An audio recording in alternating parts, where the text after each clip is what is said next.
Okay, Saturday's home defeat to Bournemouth means there's just 3 points now between the Gunners and City with 3 games to go. Sixth place Forest can also go to within 4 points of them if they win at Palace tonight, and that of course is live on talkSPORT. Now we're joined by former Arsenal midfielder and Club TV commentator Adrian Clarke. Clarke, good morning. How are you this morning, pal? Good morning. I'm all right. Yeah, I'm fine. It wasn't a great weekend for Arsenal. Well, there's the question, mate. It's a simple question. Have they gone off the boil? Well, yeah. I mean, I think that much is fair to say. You know, Yeah.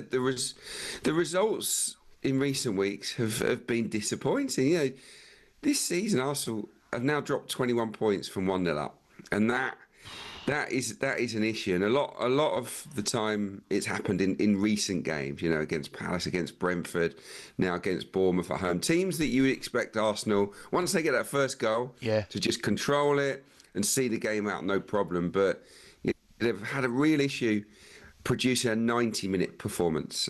Probably the only time that they produce a top-class 90-minute performance of late is against Real Madrid, and it was amazing. It was brilliant. They're going to need, something fairly flawless, aren't they, against PSG on Wednesday night. It's going to have to change them. Yeah, Clarke, also what surprised me a little bit was that, and again, I was talking yesterday to one or two people that were actually at the game, and a lot of empty seats. Yeah, I mean, I didn't notice that particularly. I think this is not like it used to be, Andy. No, I mean, there used to be plenty, the last couple of years, all I've ever really known at Arsenal is a fantastic atmosphere before pretty much every game that everyone's been right up for it. Yeah. It's almost like the Arsenal faithful have puffed their chests out a little bit over the last few weeks too. That's not completely unfair. Yeah, I'd say that the fans were still trying. They were trying to drum up some excitement, trying to get the players going. But yeah, it hasn't been the same this season. I think expectations have definitely grown, and the sort of wild atmosphere that we had the last 2 years has faded a little bit. And I guess that's to do with how the season has panned out as well. But the concern for me in the second half was how easily Bournemouth were able to get on top, to dictate the game, how easy Arsenal were to knock out of their rhythm. You know, Bournemouth are a tough team to play, no doubt about that, but a real top-class side, and Arsenal are a top-class side when they're on it, can just fend that off and just play around them and be no problem. But there's a little bit of a lack of sharpness there, I think, physically and mentally in the team. It's hard to put the finger on. I think they're probably feeling a bit demoralised at the way that the season has turned out domestically. I want to ask you, Clarke, if I may. Andy and I were talking when we first come on, and we're looking at Liverpool yesterday, and clearly thoroughly deserving champions, but they lack that little bit of zip that they've had to win the title, and we think that I definitely think there's a psychological element to that, right? You can go out and say, right, we're going to do this, we're doing that thing, but if effectively you have already reached your target, I think the incentive in your brain, there's something switches off. Do you think there's an element that might have happened with Arsenal in the respect that they know they can't win the league?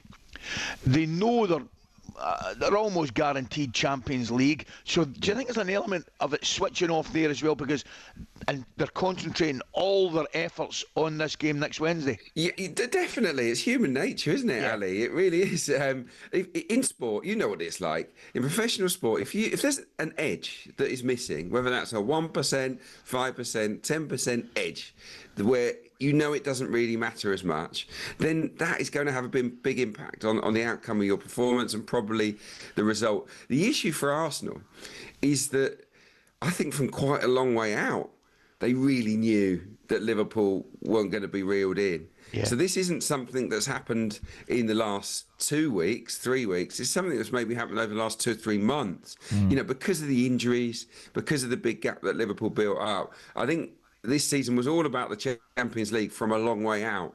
And to my mind, that's why Arsenal's points tally is way below what it should be. You know, they should be far, far closer. So, yeah, I think that's a good point. But but there's no real excuse for it. You've got to as professionals just try your best to keep it going, haven't you? But can you just go out there and press the button, the magic button, and just produce performance? You know, a perfect performance at the Parc des Princes. We'll find out, won't we? It's, I can't wait. I can't wait for Wednesday. What about the forward positions? Obviously, look, chasing the game, you need to have a threat.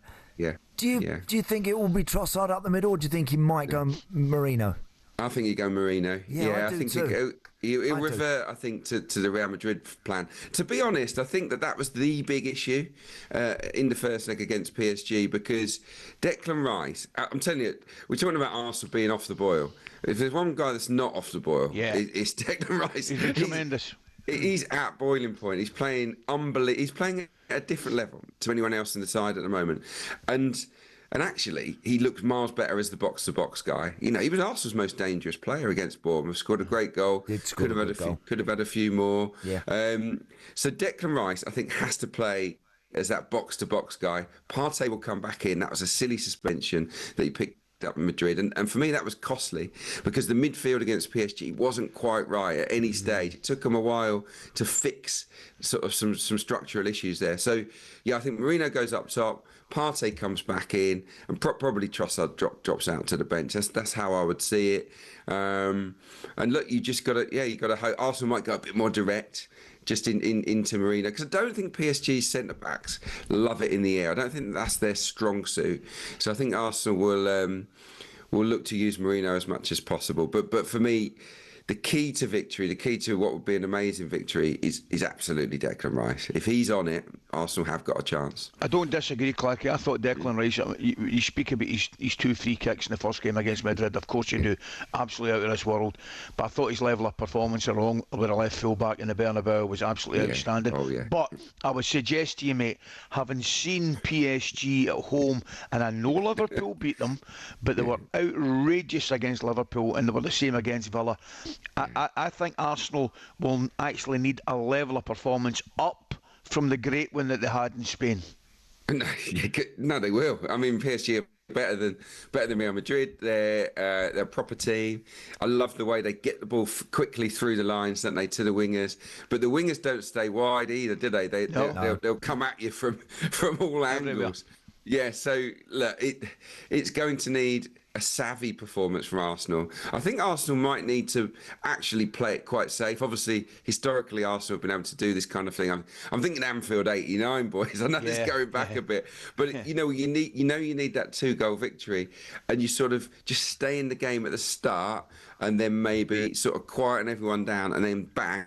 You've got to take your chances when they come. Well, I think if this is an open game, Andy, I think PSG will probably not run riot, but they'll score goals, and that's the issue. Well, you just mentioned about taking chances. Look, despite PSG obviously being a better team in the first match, Arsenal had good chances. They had chances, and as ever, the cutting edge of Champions League football, Ali, we've witnessed it so many times over the years that you need to take one of those when they come your way. You really do. And that's what Arsenal have got to do on the night.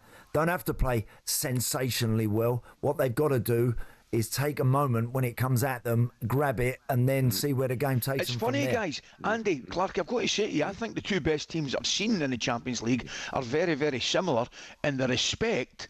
In forward areas, they are unbelievable, Barcelona and PSG. Absolutely a dream to watch. However, the other thing they've got in common, Clarke, is they give up chances. Yeah. Definitely. Well, Barcelona's high line is an obvious weakness. And I think PSG are unsettled at times, especially by Villa. They've lost a few games in the Champions League already this season. They lost to Atletico as well as Liverpool at home. I think it can get at them. I also think as amazing as Donnarumma is in terms of bringing, match-winning shot stopping to the table, there's always a ricket in him as well. So I do think that Arsenal have a chance here. But the final third player is going to have to be super clinical.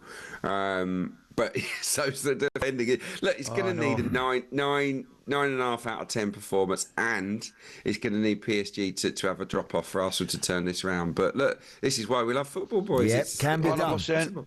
Clarke, looking forward to, mate. Thanks for joining us this morning. Clarke. Enjoy your bank holiday, mate. talkSPORT Breakfast, waking you up Monday to Friday morning from 6 a.m.